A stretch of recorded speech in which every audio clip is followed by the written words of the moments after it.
تغريدة صادمة من الأستاذ طارق رشيد. شوفوا وش كاتب فيها.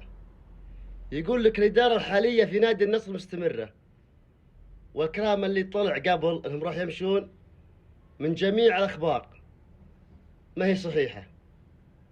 والله العلي العظيم انها كارثة، استمرارهم كارثة. الوضع سيء في إدارة نادي النصر، ولا أحد يجي من الجمهور يقول لك ليه يا عبد الناصر دايما أخبارك سيئة؟ منين أجيب لك أخبار حلوة؟ أطلب لك من نون؟ هذه أخبار نادينا.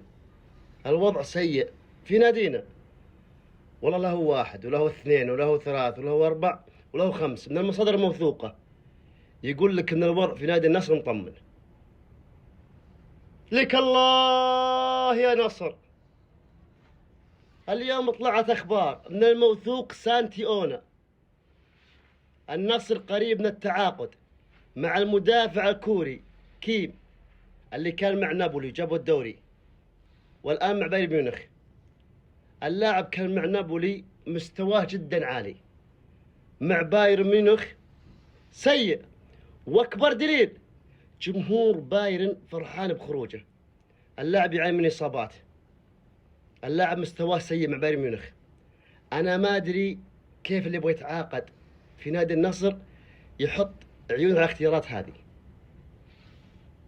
واحد يقول باكل شاورما، ما ادري ايش دخلها شاورما، حسبنا سوريين. عشان نادي النصر راح يفكنا من ماني، والان يبغى يفكنا من كيم مشجع البايرن ميونخ.